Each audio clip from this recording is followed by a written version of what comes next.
നമസ്കാരം. ജോലി കളയിക്കുമെന്ന് പറഞ്ഞപ്പോൾ ഇങ്ങനെ ചെയ്യുമെന്ന് ഒരിക്കലും പ്രതീക്ഷിച്ചില്ല കേട്ടോ.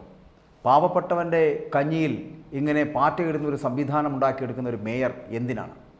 അതായത് ജോലി കളയിക്കുമെന്ന് മേയർ ആര്യ രാജേന്ദ്രൻ കഴിഞ്ഞ ദിവസം ഭീഷണിപ്പെടുത്തിയതായി തന്നെയാണ് KSRTCയിലെ ഡ്രൈവറായ യദു പറഞ്ഞിരുന്നത്. തനിക്ക് മനഃപൂർവ്വം മേയറെ നാണം കെടുത്തേണ്ട ഒരു കാര്യവുമില്ല എന്ന് അദ്ദേഹം പറയുമ്പോഴും പക്ഷേ മേയർ എല്ലാവരുടെയും മുന്നിൽ തന്നെ നാണം കെടുത്തിക്കൊണ്ടിരിക്കുകയാണ് എന്നുകൂടി യദു അവകാശപ്പെടുകയാണ്. മനുഷ്യാവകാശ കമ്മീഷനിൽ അടക്കം കേസ് നൽകുമെന്ന് യദു പ്രതികരിക്കുകയും ചെയ്യുന്നു. കാരണം അത്രത്തോളം വേദന അദ്ദേഹം അഭിമുഖീകരിക്കുന്നുണ്ട്. അതുകൊണ്ട് തന്നെയാണ് അങ്ങനെ പറയേണ്ടി വരുന്നത്. അദ്ദേഹം പറയുന്ന പോലെ ഞാനൊരു സാധാരണക്കാരനും KSRTCയിലെ താൽക്കാലിക ജീവനക്കാരനുമാണ് എന്നുള്ളതാണ്. അധികാര ദുർവിനിയോഗമാണ് എൻ്റെ അടുത്ത് കാണിക്കുന്നത് ഈ മേയർ അടക്കമുള്ളവർ എന്നുകൂടി പറയട്ടെ. പ്രതികാരം തീർക്കുകയാണവർ.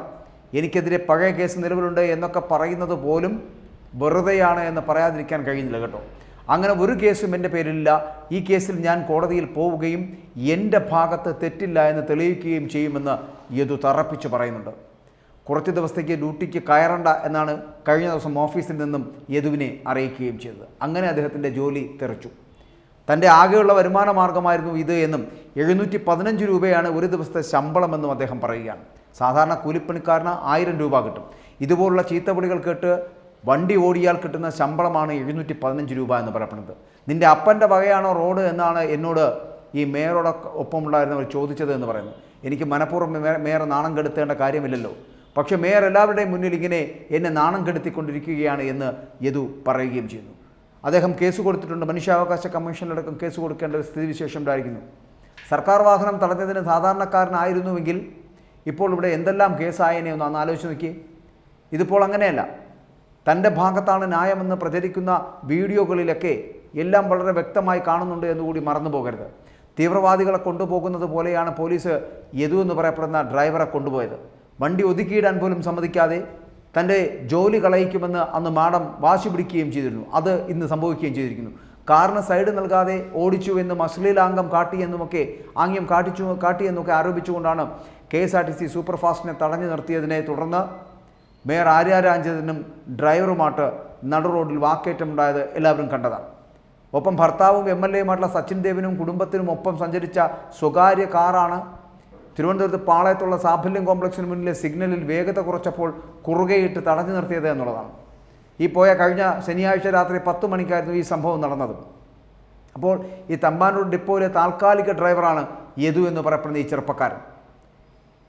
അവിടെ എത്തിയ കണ്ടോൺമെൻറ്റ് പോലീസ് ഈ യദുവിനെ അറസ്റ്റ് ചെയ്യുകയാണ്. വാക്കേറ്റം നീണ്ടതോടുകൂടി ബസ്സിലുണ്ടായിരുന്ന 15 യാത്രക്കാരും അവിടെ ഇറങ്ങി, അതായത് പാളയത്തിറങ്ങി നടന്നു പോകേണ്ടി വന്നു. മറ്റൊരു ഡ്രൈവറെ കൊണ്ടുവന്ന് ബസ് തമ്പാനിലേക്ക് എത്തിക്കുകയാണ് പിന്നെ ചെയ്തത് എന്നുള്ളതാണ്.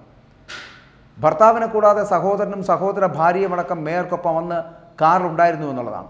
വിവാഹ സൽക്കാരം കഴിഞ്ഞ് മടങ്ങുകയായിരുന്നു ഇവർ മൂവരും.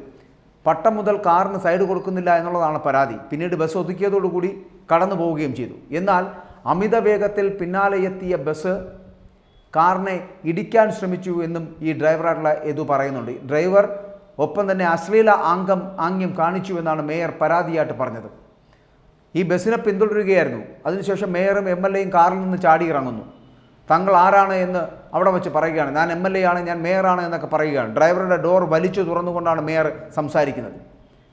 സ്ഥലം മാറ്റുമെന്നും നടപടി ഉണ്ടാകുമെന്നൊക്കെ മേയർ പറഞ്ഞപ്പോൾ കൃത്യമായി ശമ്പളം ലഭിക്കുവാനുള്ള ഒരു സാഹചര്യം ഒരുക്കണമെന്ന് മാത്രമായിരുന്നു ഡ്രൈവറായിട്ടുള്ള യദു അവരോട് പറഞ്ഞ ഒരു മറുപടി എന്ന് പറയപ്പെടുന്നത്.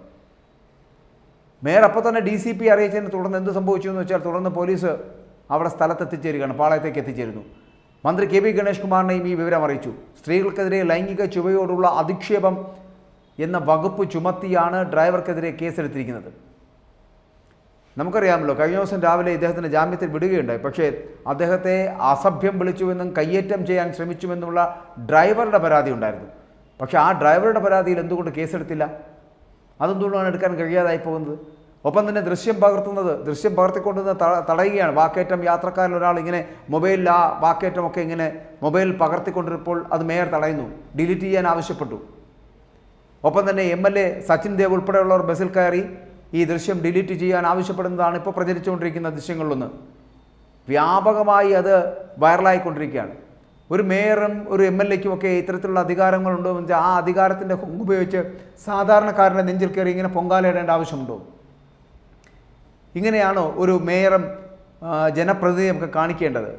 ഇവരെയൊക്കെ ആരാണ് തിരഞ്ഞെടുക്കപ്പെടുന്നത്? ഇവരെയൊക്കെ എന്തിനാണ് ഇങ്ങനെ ഈ തിരഞ്ഞെടുക്കപ്പെട്ട സ്ഥാനങ്ങളിൽ നിന്നുകൊണ്ട്, ജനങ്ങൾ തിരഞ്ഞെടുക്കപ്പെട്ട സ്ഥാനങ്ങളിൽ നിന്നുകൊണ്ട് അധികാരത്തിൻ്റെ ഹുങ്ക് കാണിക്കുന്നത്? സാധാരണക്കാരന് ലഭിക്കുന്ന, എതുവിന് ലഭിക്കുന്നത് വെറും 715 രൂപ താൽക്കാലിക അടിസ്ഥാനത്തിൽ ലഭിക്കുന്ന തുകയാണ് ശമ്പളം. ആ തുക പോലും കിട്ടാറില്ല. ആ ശമ്പളം പോലും വാങ്ങിച്ചു കൊടുക്കാൻ ഇവരെ കൊണ്ട് കഴിയില്ല. അങ്ങനെ താൽക്കാലിക ശമ്പളമായിട്ടുള്ള 715 രൂപ പോലും നഷ്ടപ്പെടുത്തി കളഞ്ഞുകൊണ്ട് ആ ചെറുപ്പക്കാരൻ്റെ ജോലി നഷ്ടപ്പെടുത്തുവാനുള്ള ഒരു ശ്രമം ഈ MLAയും ഒപ്പം തന്നെ ഈ മേയറും കൂടി നടത്തിയെന്നുള്ളതാണ്. നട റോഡിൽ വെച്ച് വാക്കേറ്റം നടത്തി, കാർ കൊണ്ടുവന്ന് ക്രോസ് ചെയ്ത് നിർത്തി, അതിനുശേഷം ഡ്രൈവറെ തെറി വിളിക്കുന്നതൊക്കെ ഒരു പുതിയ ഫാഷനായി മാറിയിരിക്കുകയാണ് ഈ സഖാക്കൾക്കും സഖാത്തിക്കുമൊക്കെ. അതുകൊണ്ട് തന്നെ ആയിരിക്കണമല്ലോ ഈ സഖാവും സഖാത്തിയും കൂടെ ചേർന്ന് ആ പാവപ്പെട്ടവനെ ഇപ്പോൾ ഇങ്ങനെ നടു റോഡിൽ നിർത്തിയിരിക്കുന്നത്. ഉണ്ടായിരുന്ന ജോലി പോയി, അവരുടെ ജീവിത മാർഗം തുലഞ്ഞു, വരുമാനമില്ലാതെ ഇതാ റോഡിൽ നിന്ന് കരയുന്ന ഒരു സ്ഥിതിവിശേഷത്തിലേക്ക് ഏതു എത്തിച്ചേർന്നു. അങ്ങനെ ഒരുത്തനെ കൂടെ പട്ടിണിക്കിടുവാൻ ഈ മേയർക്കും മേയറുടെ ഭർത്താവായിട്ടുള്ള MLA ജനപ്രതിനിധിക്കും കഴിഞ്ഞു എന്നുള്ളതാണ്. വളരെ വലിയ സന്തോഷമുണ്ട് സഖാക്കളെ, നിങ്ങളീ കാണിക്കുന്ന, ഈ ജനങ്ങളോട് കാണിക്കുന്ന, തൊഴിലാളികളോട് കാണിക്കുന്ന ഈ സ്നേഹത്തിന്.